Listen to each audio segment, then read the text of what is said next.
3. I'm looking at Dave. That's fine. Look wherever you want. I have no idea. All right, family. Anyone who wants to jump in and take pictures? I know. If you guys want any of these pictures, I'm going to put them on our Facebook page, but email me, and I can email you the originals, or you can come pick them up from me. So like your family pictures group, whatever. Just let me know. I'll give you the pictures. Okay, so faculty with the students. We're over there. Diane. John, Kathy, John. Kathy. That's amazing. They all just like went the other direction. Diane's ready. Okay, Diane's ready. Oh, you guys. I wasn't sure. Oh, Yeah. Congratulations to you. And you know, I actually has a relatively social work position. all of you. Yeah. Might have to squish a little bit.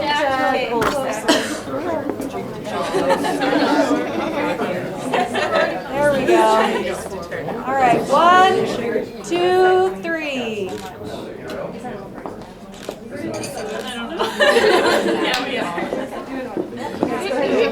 What? Yeah, and you know, when you say the thing is, don't you get your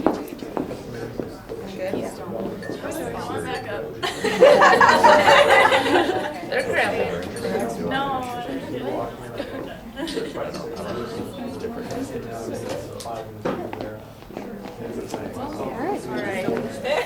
Any of you want one-on-ones with any of the teachers or your families or whatever? Just grab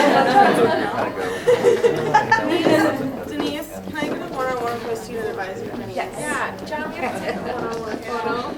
Well, let's move over here so we don't have to. John, should we take a one-on-one? We can have a Christmas card next year. All right, here we go. 1, 2, 3. Oh, that's very nice. I'll step in there. Okay. Yeah, I was talking to Michelle. Oh, that's what you're not to mention. Here we go. 1, 2, 3. Oh, that's good. Since my friends are not here, can I do both of them?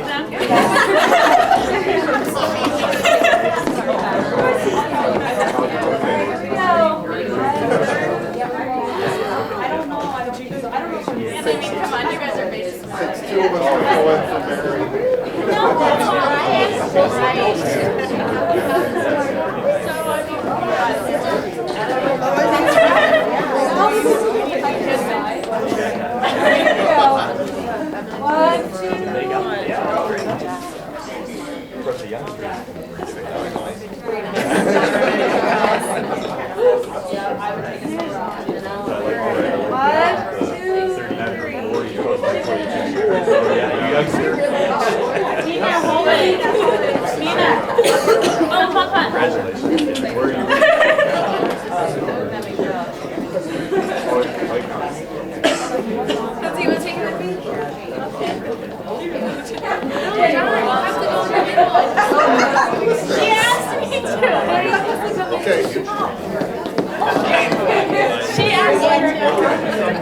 all right, 1, 2, 3.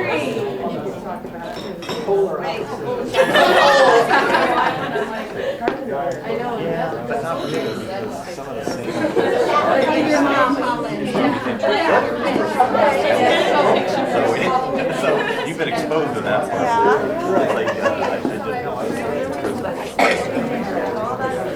Hi, guys. All right. I need to go get my grandpa from the airport. It's okay. Sorry. All right, here we go. 1, 2, 3. I won't be here tonight. Very nice. Thank you. Very nice. Thank you. Oh, no, that's fine. Leaving your office. I'm just trying to get whatever I can for the 50th. Absolutely. Department. I know it's come from Dr. Canale, never email, so keep on rocking, and I think that's what we keep doing. So I think this time I would like to acknowledge, you know, I feel fortunate because all the groundwork that's been done before me, even though I'm a former student, but walking in and being in the position I am, I wouldn't be here today, or wouldn't be for those people, those four pilots in front of me, who did this hard work and continue to make this program for what it is. So what I'd like to do is have current and former faculty just stand up, and I think you deserve a big round of applause.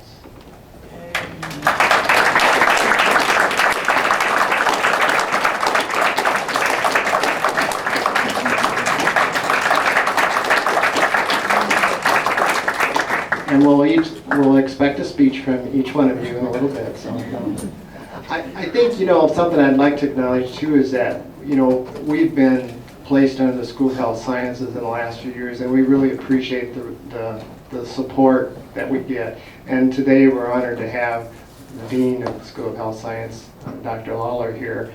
And I'm going to ask him to come up and say a few words. So everybody give Mike a good hand. Thank you.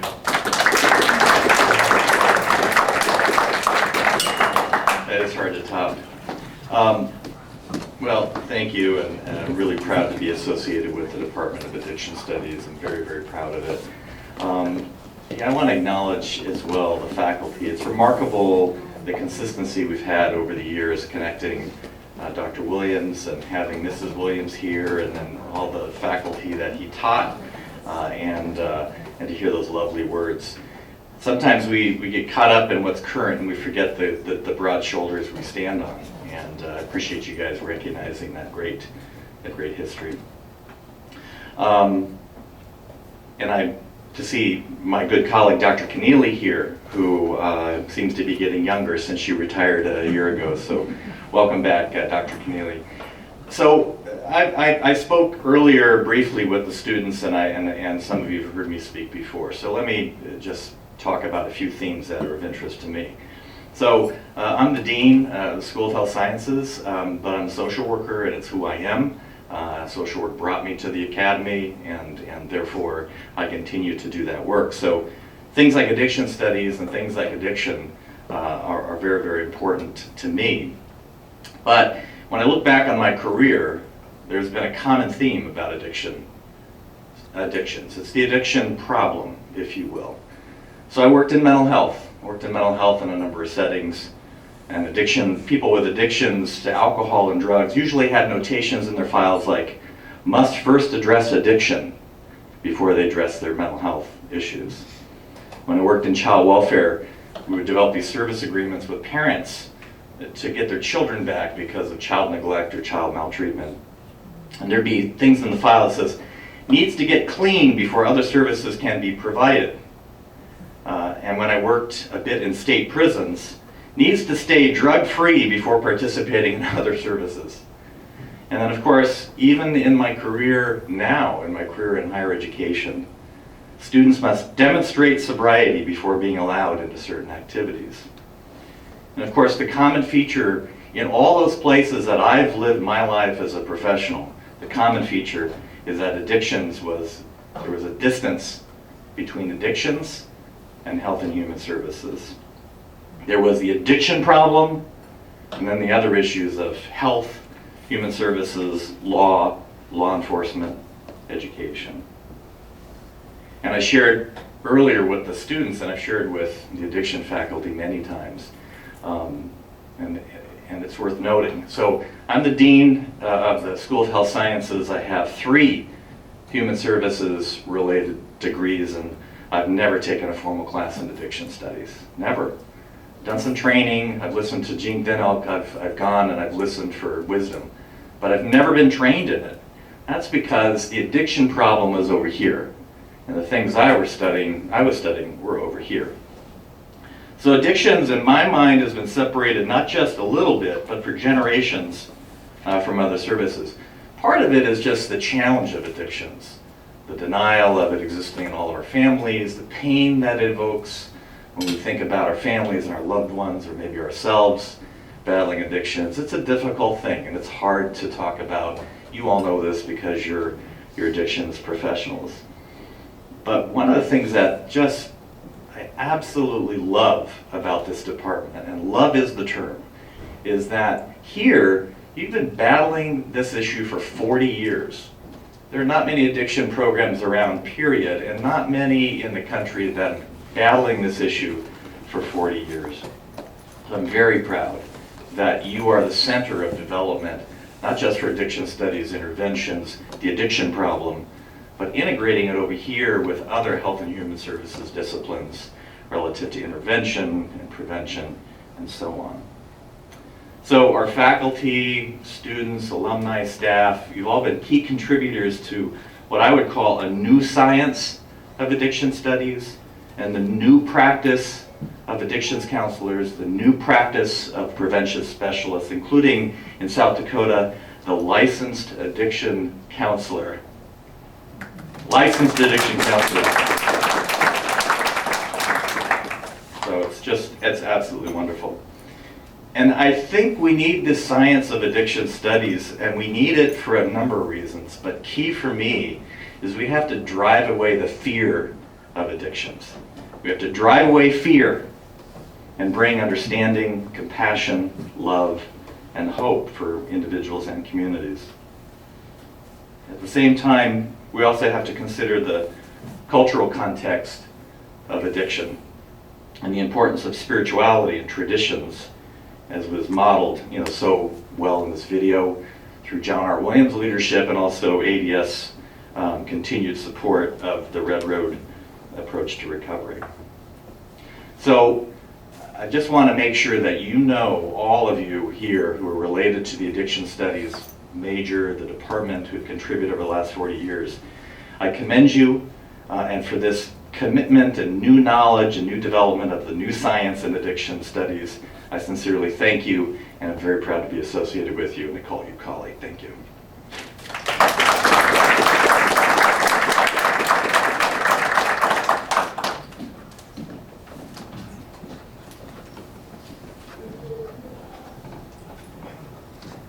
Thank you, Dean Lawler. I also want to acknowledge June Larson, Associate Dean of School of Health Sciences. She is here today. I think she deserves a hand of applause.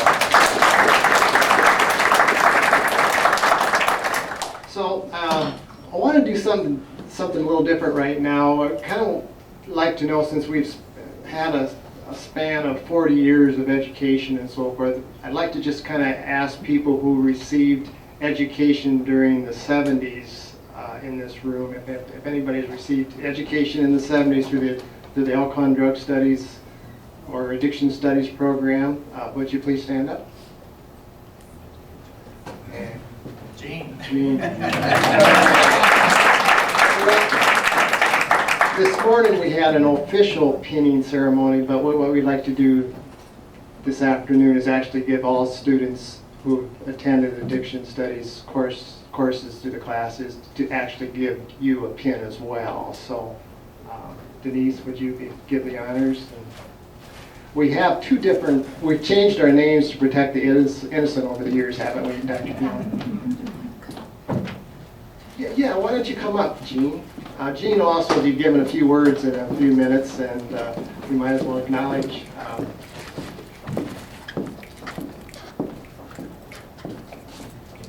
wear that proudly. Thank you. I will. Thank you, Gene. Gene's been a big contributor and remains to be a big contributor to our program. Now let's go to the 80s. Anybody in the room who received education during the 80s? Well, come on up for your pin. I already have one friend. Okay, all right. Well, we'll take yours away then. Actually, I took my coursework during the 80s, so I'll take one out of the bag for me.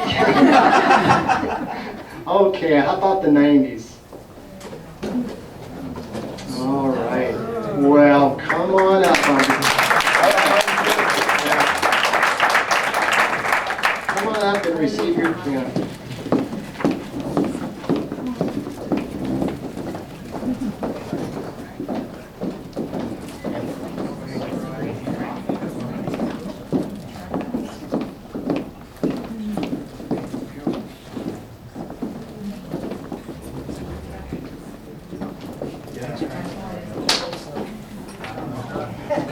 How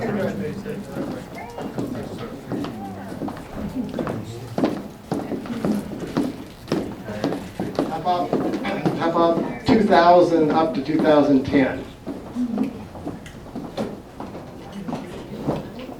Okay, because I think it was the beginning of 2010, I think is when the pinning ceremony started, so anyone after that probably already has a pin, so hopefully we got the bases covered. So anyway, just wear it proudly and tell them where you got it, and it'll make a piece of conversation for you if people ask where you got it, so but thank you.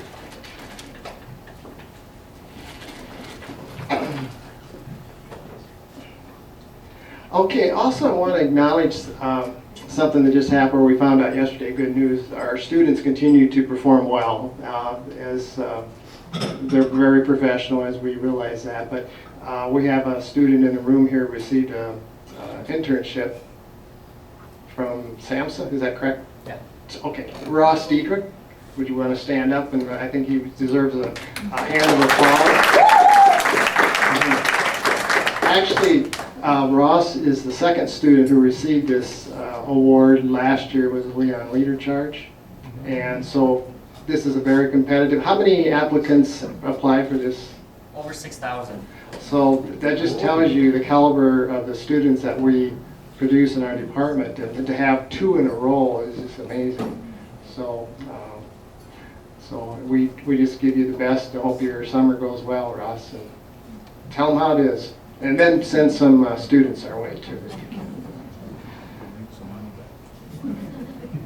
Now, getting back to the 40th, you try to put it in this perspective. What's 40 years? So I went on the internet the other day and I just said what happened in 1973. And just here's some things. Airbags were first introduced in the Oldsmobile Tornado. So think about that.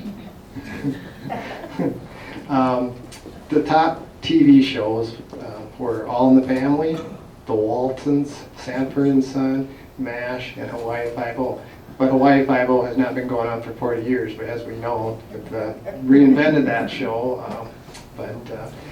Top songs of the year, Tie a Yellow Ribbon Around the Old Oak Tree by Dawn, and You're So Vain, Carly Simon, Crocodile Rock, Elton John, Bad Bad Leroy Brown by Jim Croce. And another event, actually, was a completion of the World Trade Center back in 1973. The Vietnam War ended. The average income for the U.S. family was $12,900. About what teacher salary is nowadays. Counselor salary. Oh yeah, counselor salaries. Yeah, that'll bring more people in. And the price of gas was 40 cents a gallon. So wasn't that something? 40 cents, and we were complaining. Oh, it could get to 50 cents.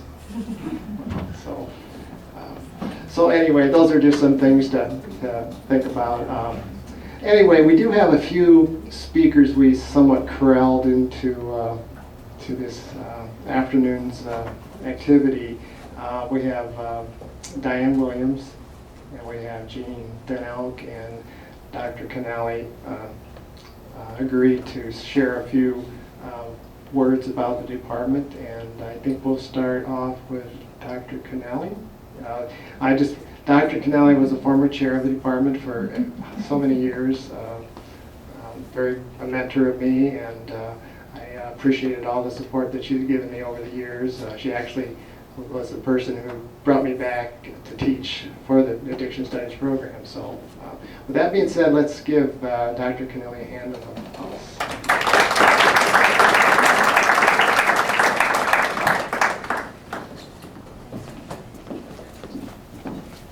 What he forgot to say was, I'm also his former teacher. Because we're all connected. Which I think is a good thing for the longevity of the department, the fact that everybody that is teaching in the department is either a former graduate of the department or as we were hired, like I didn't get my BS degree in alcohol and drug studies, but Diane did, John did, Kathy did, Frank did, So we have a lot, and Jack did, we have a lot of people that are teaching for us on campus and online as well that are graduates of our program. And so I think that we always feel good, or I always felt good about that, because I felt like the values of the profession were being, transmitted to the students because they had their grounding in addiction studies. So that I feel was a real highlight of the department, and maybe why our longevity has been so great is because of that, that grounding that we've had in the values of our profession. So you saw some of the snippets on the video, but I don't know if one of the things that I mentioned on the video was the fact that I started teaching for John in 1978, April 8th. It was a Monday. I'll never forget it. And I was assigned to teach a 5-day class, group interaction. Actually, it was group interaction 217, remember? In those days, it was 217, some of the older students.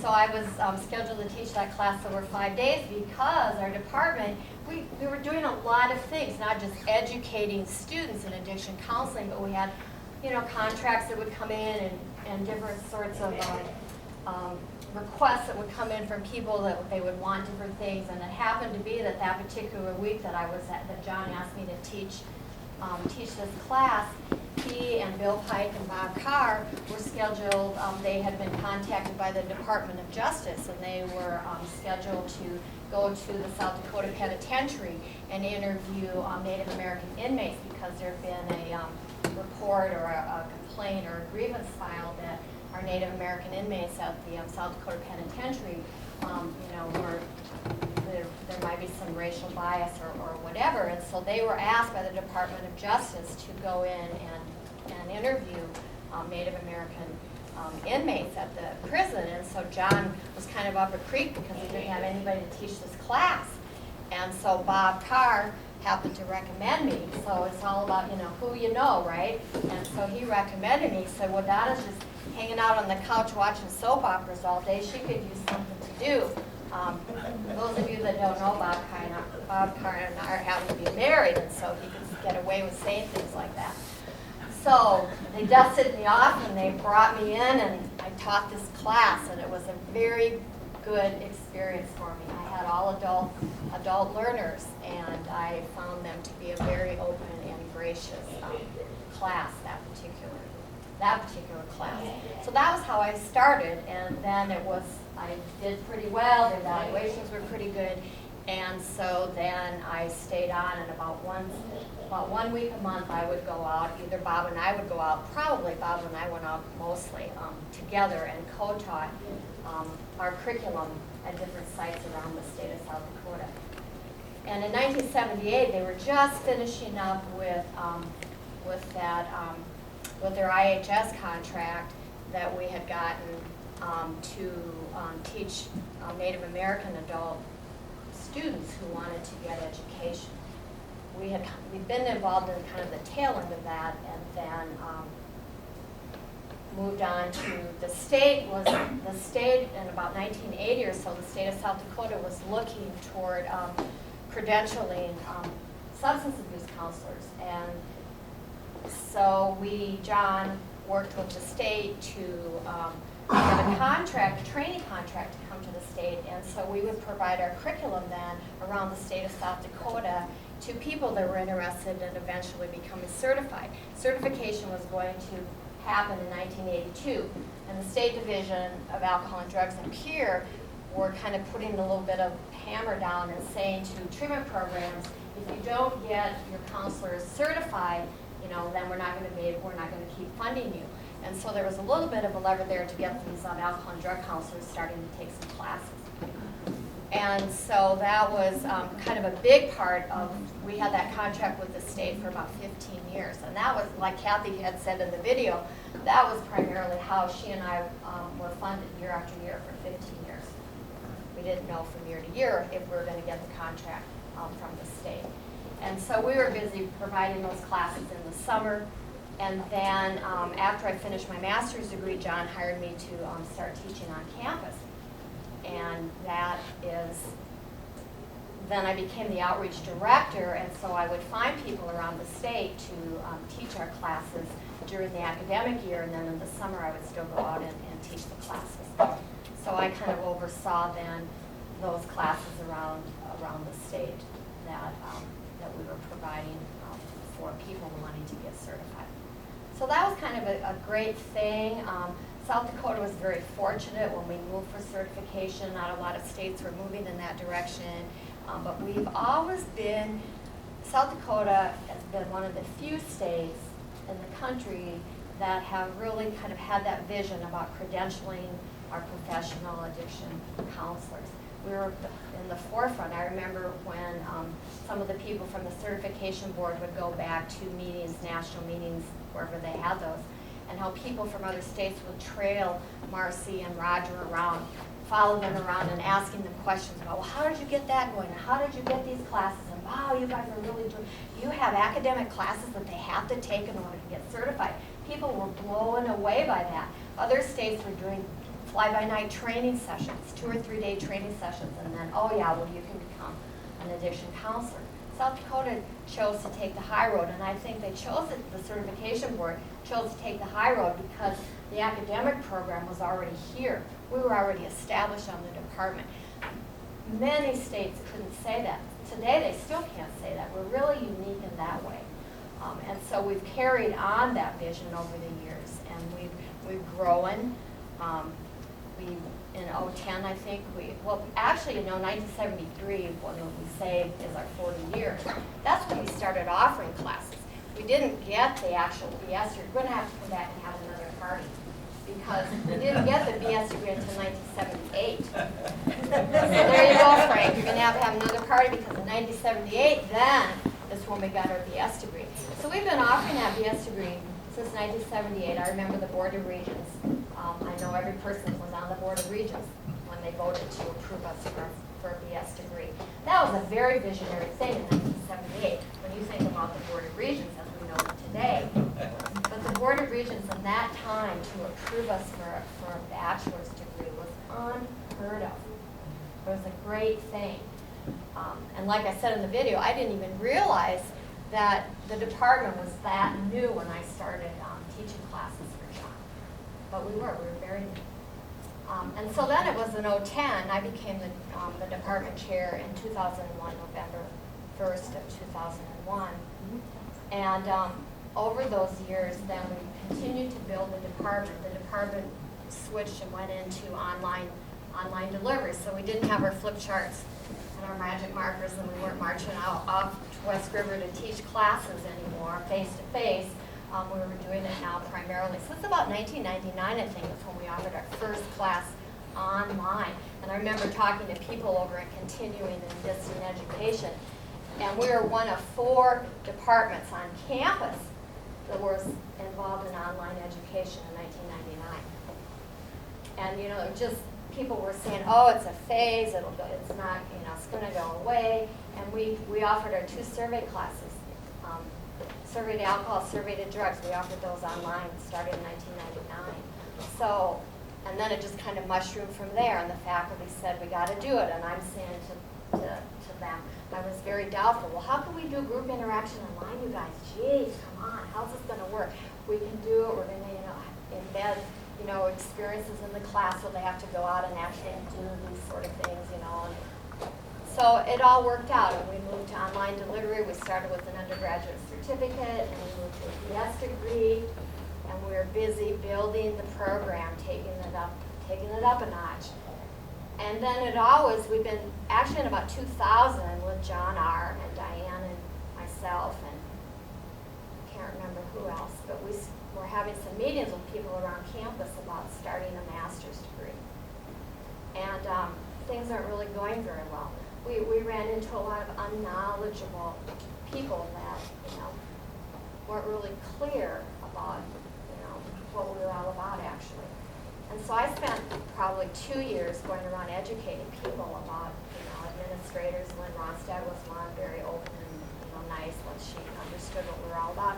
And different people, about what our major was about, what our profession was about. We have certification, we have, a accreditation issues, just like other health science programs, you know, and so we really began to get validated by administration. But it took quite a few years of, you know, pushing the boulder up the hill, so to speak. And it was in May of 2010 then that we launched our master's degree online. And I think we were aiming toward, or the goal was to have that master's degree in place for licensure. So people in South Dakota, professionals, once we moved to licensure, they would have an option in their own home state. You know, they could do a master's degree somewhere else online, but we wanted to be able to say you could get it also through your own university here in South Dakota. So it was in May of 2010 that we moved toward a master's degree. And then about a year later, licensure fell into place. And so I think that was, you know, a really kind of a push, a movement forward for the profession. And so then we just went along educating students and having a great time. And then I retired. And so now I'm having a great time doing something else. Thank you. That's all I have.